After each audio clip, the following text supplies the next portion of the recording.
My newest find to make life a little bit easier. This is for those of us that need to do timed exercises or tests with our kids.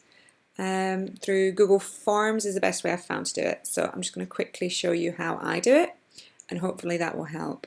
So this is a normal form that I've set up with a variety of different questions. You'll notice I always have the name in there just to make my life easier, and I make it a required question. Then you have the multiple choice questions, some drop-down menu questions, a little it's a little writing question where they've got to write a story, and a section question. So in this one, depending on which one they pick, it will take them to a different place. You can easily see that by pressing the preview button. It won't let me do anything unless I put in an email address, so let's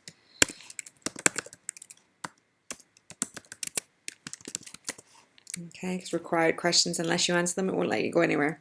So you can see, here a kid picks a choice. Here they've got the drop-down menu. Here it's a little type your story.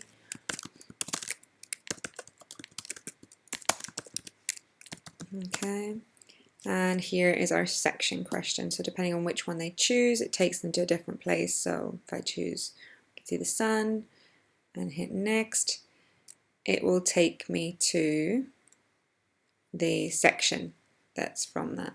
Okay, so fairly easy standard form with different types of questions. Going back into our teacher view, so this is the edit view, which you'll have open on another task, or if you're in the student view, you can hit this and it'll go back to the edit view. Okay, so in our edit view, we want to add the timer. Now, I do this using an add-on, so you need to check your school's policies for add-ons, but provided everything's okay, you go into the three dots here and hit add-ons, and it will bring up your marketplace. Now, there are millions of different versions. The one that I use is Form, Presenter, and Timer. This one here. I've used this because it seems to be very easy to set up, and their policies when you're signing up for this seem to align okay with our school policies. So that's the one I use. So you install this just by following the on-screen instructions, and then it will appear here in your add-ons. So once you've got your form set up, you want to go into your little jigsaw piece here, add-ons, hit Form, Presenter, and Timer, and then you'll see you've got two options, Setup or Help. Now, if you've just installed the add-on, I would suggest refreshing your form, otherwise you'll just see Help rather than Setup and Help. Okay, so if you refresh, your setup will appear. Okay, so you click on Setup, and there are some things populated automatically.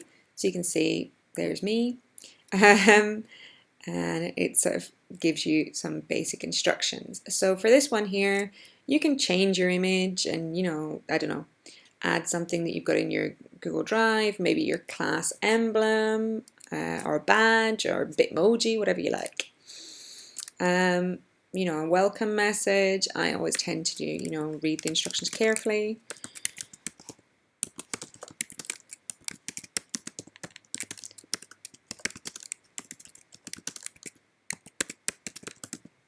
Because it's always nice to remind them.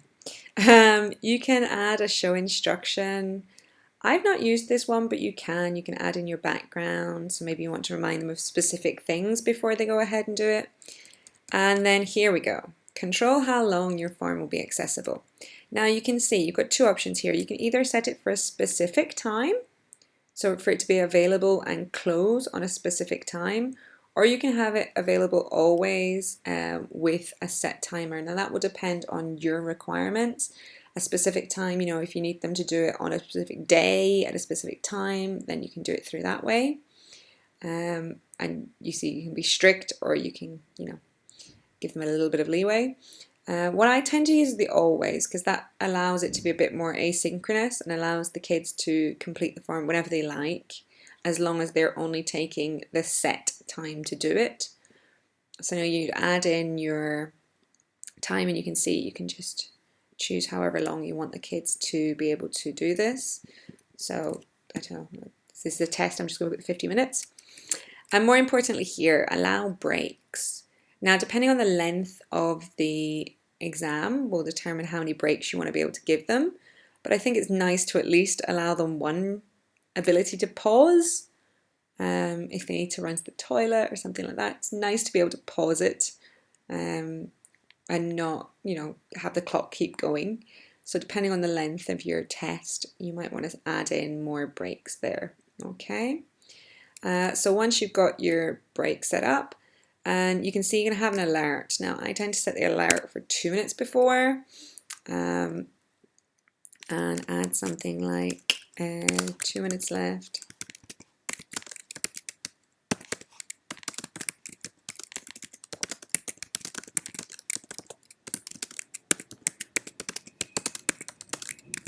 Now I tend to add in a basic instruction of 2 minutes left. Make sure you've answered all questions before hitting submit. But you could leave it just as the standard. This form will be closing soon. And you have a load of other things. You have, audience controls, auction controls, which I've never used. It's like capture a photo and things, and force full screen. I've never used any of these things, and I haven't felt the need to, but you might, depending on your circumstances. You can show the score, standard things like that. Have a play with it. Once you've set everything up, you hit Save Settings and then Publish. You'll see it will take a couple of minutes. Okay, and this is very similar to our Publish the Web option in Slides or things like that. So you see you've got different options here. You can view the published form, you can copy the link, and as a beta version, you can add it to Google Classroom, which has been working really well. But if you use any other type of LMS, you can always just copy the link here and paste that URL into wherever you need it. And you'll see the published form. This is what the kids see. They will see whatever logo you have put there and their total time and this start button. And once they hit start, your quiz will begin.